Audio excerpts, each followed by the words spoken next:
Hello. അപ്പോൾ നമ്മൾ Christmas എക്സാമിന് വേണ്ടിയിട്ട് കട്ട വെയിറ്റിംഗ് ആണല്ലേ? എത്ര കട്ട വെയിറ്റിംഗ് ഒന്നുമല്ല, കുറച്ച് ടെൻഷനിലൊക്കെ ആയിരിക്കും അല്ലേ? അപ്പോൾ നമ്മൾ 6ാമത്തെ ചാപ്റ്ററായ കോർഡിനേറ്റ് സൂചകസംഖ്യകൾ എന്ന് പറയുന്ന ചാപ്റ്ററിലെ ഒറ്റ ക്വസ്റ്റ്യൻ ആണ് ഇന്നത്തെ സെക്ഷനിൽ ചെയ്യാൻ വേണ്ടി പോകുന്നത്. നോക്കാം. 3, 2 കേന്ദ്രമായ വൃത്തം 6, 3 എന്ന ബിന്ദുവിലൂടെ കടന്നു പോകുന്നു. ക്വസ്റ്റ്യൻ, വൃത്തത്തിന്റെ ആരം എത്ര? നോക്കിയേ, ഒരു സർക്കിൾ ഉണ്ട്, സർക്കിളിന്റെ സെന്റർ 3, 2. ആ സർക്കിൾ ഏതിലൂടെ കടന്നു പോകുന്നു? 6, 3 എന്ന് പറഞ്ഞ പോയിന്റിലൂടെ കടന്നു പോകുന്നു. അങ്ങനെയാണെങ്കിൽ ഈ സർക്കിളിന്റെ റേഡിയസ് എത്രയാണെന്നാണ് ചോദിക്കുന്നത്. അപ്പോൾ റേഡിയസ് കണ്ടുപിടിക്കണം. നമുക്ക് എന്ത് ചെയ്താൽ മതി? ഈ O മുതൽ ഈ A വരെയുള്ള ആ ലെങ്ത്, ആ നീളം കണ്ടുപിടിച്ചാൽ മതി, ഡിസ്റ്റൻസ് കണ്ടുപിടിച്ചാൽ മതി അല്ലേ? ആ ഡിസ്റ്റൻസ് ഫോർമുല എന്താണെന്ന് നമുക്ക് അറിഞ്ഞിരിക്കണം. എന്താ ഡിസ്റ്റൻസ് ഫോർമുല എന്ന് വെച്ചാൽ ഇതാ O മുതൽ A വരെയുള്ള ലെങ്ത് കണ്ടുപിടിക്കുന്നതുകൊണ്ട് OA എടുത്തു. എന്താണ്? √(x2 - x1 whole square plus y2 - y1 whole square). ഇതാണ് ഡിസ്റ്റൻസ് ഫോർമുല. ഓക്കെ, അപ്പോൾ നമ്മൾ ജസ്റ്റ് സബ്സ്റ്റിറ്റ്യൂട്ട് ചെയ്ത് കൊടുക്കാം. വാല്യൂസ് ഒന്ന് സബ്സ്റ്റിറ്റ്യൂട്ട് ചെയ്ത് കൊടുക്കാം. ഈക്വൽ ടു √(x2) എത്രയുണ്ട്? 6 ഉണ്ട് അല്ലേ? x1 എത്രയുണ്ട്? 3 ഉണ്ട്. y2 എത്രയുണ്ട്? 3 ഉണ്ട്. y1 എത്രയുണ്ട്? 2 ഉണ്ട്. അതിനകത്ത് സബ്സ്റ്റിറ്റ്യൂട്ട് കൊടുക്കാം. അതായത് x2 - x1, അതായത് 6 - 3. 6 - 3 എത്രയാ? 3 അല്ലേ? അതിന്റെ square plus y2 - y1. y2 എത്രയുണ്ട്? 3 ഉണ്ട്. y1 എത്രയുണ്ട്? 2 ഉണ്ട്. അപ്പൊ 3 - 2 എത്രയാ? 1. 1ന്റെ സ്ക്വയർ എത്രയാ? 1 സ്ക്വയർ ഈക്വൽ ടു എത്ര കിട്ടി നമുക്ക്?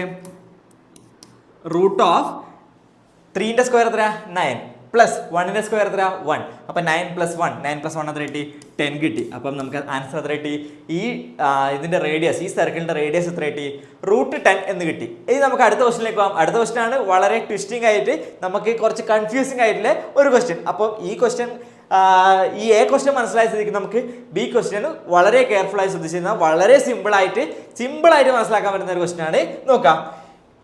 0, 2 അതേപോലെ 3, 6 എന്നീ ബിന്ദുക്കൾ വൃത്തത്തിനകത്തോ പുറത്തോ വൃത്തത്തിൽ തന്നെയോ എന്ന് പരിശോധിക്കുക. അതായത് നമുക്കിപ്പോൾ ഒരു പോയിന്റ് ഉണ്ട് 6, 3. ഈ 6, 3 എന്ന് പറയുന്ന പോയിന്റ് സർക്കിളിന്റെ പുറത്താണോ ഉള്ളിലാണോ? സർക്കിളിലാണോ? എവിടെയാണ്? സർക്കിളിൽ തന്നെ, ഓൺ ദി സർക്കിളിലാണ് അല്ലേ? അതേപോലെ നമുക്ക് അടുത്ത പോയിന്റ് ഏതാണ്? ഈ 0, 2 എന്ന് പറയുന്ന പോയിന്റ് സർക്കിളിന് അകത്താണോ പുറത്താണോ സർക്കിളിൽ തന്നെയാണോ എന്നാണ് നമുക്ക് കണ്ടുപിടിക്കണം. നോക്കിയേ, എങ്ങനെ കണ്ടുപിടിക്കും? ഇവിടെ മുതൽ ഇവിടെ വരെയുള്ള ലെങ്ത് എത്ര കിട്ടി? √10 കിട്ടി അല്ലേ? അങ്ങനെയാണെങ്കിൽ ഈ 3, 2 മുതൽ ഈ 0, 2 വരെയുള്ള ലെങ്ത് √10 ആണോ നോക്കിയാൽ മതി. √10 ആണെങ്കിൽ ഈ പോയിന്റ് എവിടെയായിരിക്കും? ഓൺ ദി സർക്കിളിലായിരിക്കും. ഇനി √10 കുറവാണെങ്കിൽ എവിടെയായിരിക്കും? അത് സർക്കിളിന്റെ ഉള്ളിലായിരിക്കും. ഇനി √10 കൂടുതലാണെങ്കിൽ എവിടെയായിരിക്കും? അത് സർക്കിളിന്റെ പുറത്തായിരിക്കും. അപ്പോൾ നമുക്ക് എവിടെയുള്ളത് കണ്ടുപിടിക്കാം. എങ്ങനെ കണ്ടുപിടിക്കും? നേരത്തെ നമ്മൾ ചെയ്ത അതേപോലെ ഡിസ്റ്റൻസ് ഫോർമുല ഉപയോഗിച്ച് നമുക്ക് വളരെ എളുപ്പത്തിൽ കണ്ടുപിടിക്കാൻ വേണ്ടി പറ്റും. അപ്പോൾ നമ്മൾ എന്ത് ചെയ്യണം? നോക്കിയേ, ഒന്നാമത്തെ പോയിന്റ് ഇവിടെ x1 y1 കൊടുത്തു. അപ്പോൾ ഇവിടെ നമ്മൾ കൊടുക്കണം x2 y2 കൊടുക്കണം. x2 y2 കൊടുക്കാം. ജസ്റ്റ് ഈ പോയിന്റും തമ്മിലുള്ള ഡിസ്റ്റൻസ് എത്രയാണെന്ന് നോക്കാം. അപ്പോൾ എത്ര കിട്ടും?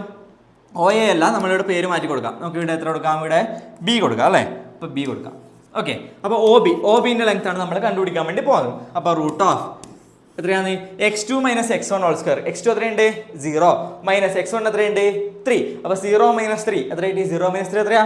-3 തന്നെ.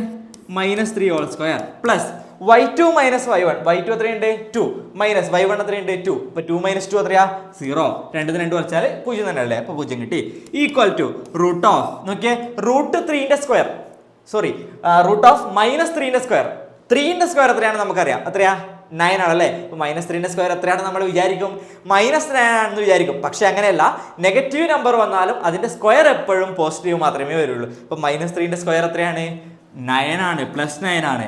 ഓക്കെ, മാറിപ്പോകാൻ വേണ്ടി പാടില്ല. ആരോ -9 എന്ന് എഴുതി വെക്കാൻ വേണ്ടി പാടില്ല. പ്ലസ് അതേപോലെ തന്നെ 0ന്റെ സ്ക്വയർ എത്രയാ? 0 തന്നെ. അപ്പോൾ നമുക്ക് ആൻസർ എത്ര കിട്ടി? √9 എന്ന് കിട്ടി അല്ലേ?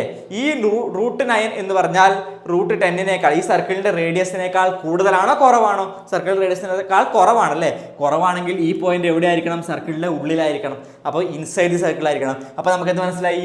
ഈ 0, 2 എന്ന് പറയുന്ന പോയിന്റ് സർക്കിളിന്റെ ഇൻസൈഡ് ആണ്, ഉള്ളിലാണ്, സർക്കിളിനകത്ത്, വൃത്തത്തിനകത്താണെന്ന് മനസ്സിലായി ഇല്ലേ?